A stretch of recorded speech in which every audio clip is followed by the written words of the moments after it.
you keep thinking. It's just a practiced thought. Sometimes Esther would say to us, well, Abraham, I know you don't think I should be thinking about this because it doesn't feel good when I think about it. But it is true. It's true. And therefore, because it is true, I think that it deserves my attention. And we say, anything you give your attention to becomes true. And the more attention you give it, the realer it becomes, the closer it comes to you. So if we were standing in your physical shoes, the criteria that we would use for things that we would give our attention to are not the truth of them, not the evidence of them, not even if a lot of others or even most others are looking at them in that way.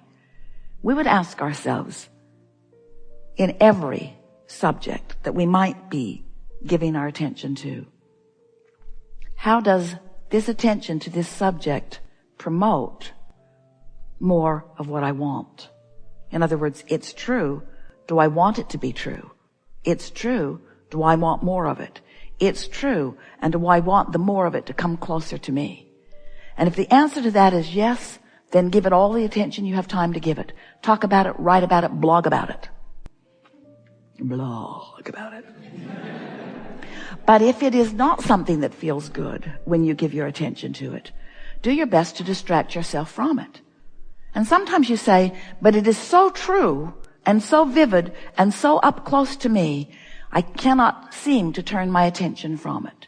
And we say, yes, you can. You just have to try a little harder. And often you say, but Abraham, it is so vivid and so real. And we say, why is it real?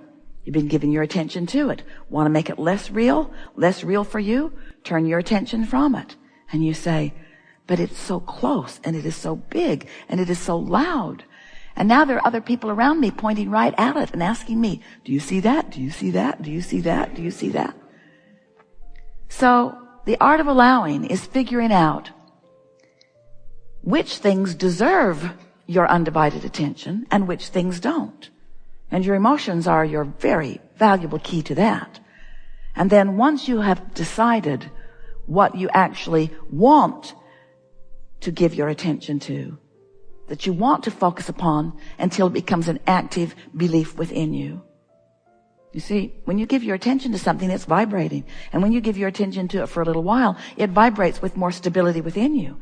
And when something vibrates with stability within you, now it has attraction power and it will show itself to you in more and more vivid, real ways. So once you have decided, well, this is something that I want to come to me in more vivid ways, then give it your attention. But if it is not something you want to come to you in more vivid ways, you must distract yourself from it. So some say, okay, I'm not going to think about that thing anymore.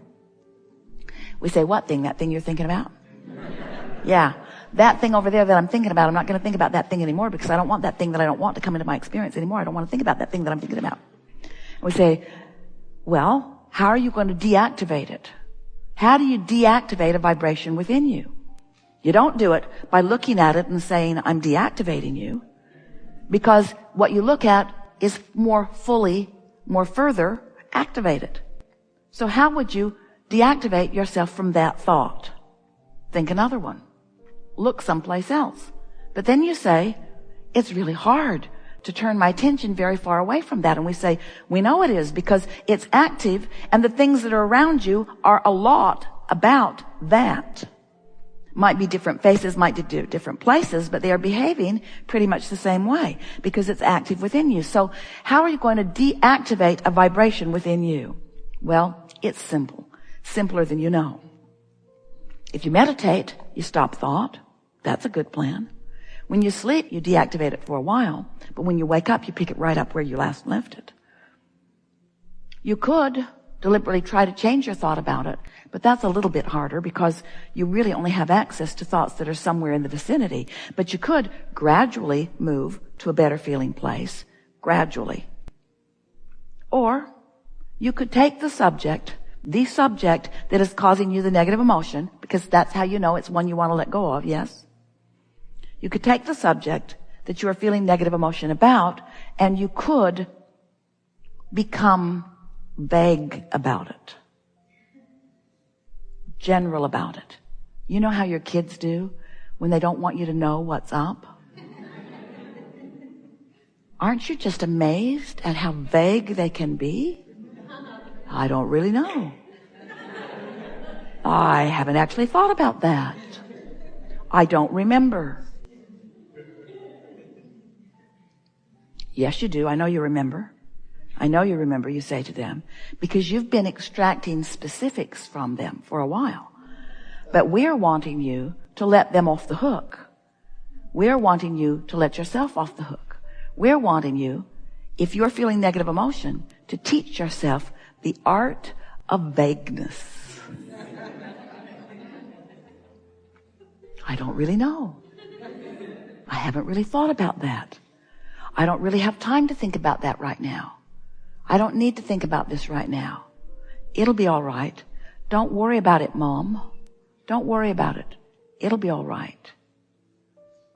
If you can practice the art of vagueness on subjects that make you feel negative emotion, and the art of specifics on subjects that do make you feel good, you will have figured deliberate creation out precisely, because that really is all there is to it. The more you talk about unwanted things, the more specific they become within you. The more specific the vibration of them is. And the more specifically law of attraction will deliver the details of these unwanted things to you. Now we know that as humans, you've wanted God, and more recently, law of attraction, to be more discerning and to not give you what you're offering a vibration about, but to give you instead what you want. But it doesn't work that way. Law of attraction is not giving you what you want. Law of attraction is giving you what's active in your vibration. So that really begs the question, doesn't it? Is what's active in my vibration really what I want? Is it? Am I offering a steady, active vibration about my true desires? Or am I offering a steady vibration about what is? Well, if what is your true desire, then that's really a good plan. But if you're reaching for something different or something more, and you always are reaching for more, then you're wanting to use a different criteria for that which you give your attention to. We have enjoyed this interaction immensely, and we mean it. In other words, we were interacting. As we've been visiting, your vibration has come right up to speed. As we've been rambling here about these things that for the most part you already know, holding you in a steady conversation about them, you have come into vibrational alignment with your true knowledge about how deliberate creation works. You are powerful creators. As Esther was standing at the podium, bringing herself into soft vibration, distracting herself from that which is around her with the singular purpose of allowing her vibration to raise into the vibrational frequency of that which is us. The first thing we said to her is, this is going to be your favorite day ever. We have enjoyed this interaction a lot. We told Esther as the day was beginning that it would be her favorite day ever. And when she listens back to this, she's going to discover why. Our favorite thing in a day like this is your willingness to come and play with us. Sitting here in the room, many of you are watching live around the world, but you are participating here with not only us, but with your own inner being. And it is satisfying to us that we are able to offer some general words about the laws of the universe as we know them to be. And that by your willingness to be here, your willingness to play with us, your willingness to focus, that we are able together collectively to let go of those corks of resistance and your vibration raises. And what that means, especially in a day like this, is that when we move into some new places where we are not commonly treading, when we are finding some new ways of looking at things that you are not accustomed to looking at from your point of view, that because you have been willing to listen and because your vibration has raised, you're in a new place of clarity where it is meaningful to you. And the reason that we like that so much is because that means you've spent some time. We've been together for about 3 hours. And during a significant part of those hours, you have been in a state of alignment with the broader part of who you are. And what that means is you've practiced without meaning to a higher frequency vibration. And that practice is really all that is required in deliberate creation and in allowing what you want. When you have the benefit of finding a piece of music that you like, even though it's usually only 3 minutes long, or finding a book that you're feeling particular resonance with, or you have a new one that you are in love with that you are holding as your object of attention. When you have moments in time where you can focus for periods of time where no resistance enters into the arena for a specific period of time, 17 seconds gets it going, another 17 seconds really adds to it. And when you are able to sustain 68 seconds without resistance entering into the equation, you have moved your vibration significantly. And that's what's happened to several of you on several occasions here today. We talked about the deepest of subjects. We talked about things that matter to you the most. And in all of that, you shifted your vibration significantly. So what that means is, over the next few days, if we were standing in your physical shoes, since we are standing in your physical shoes,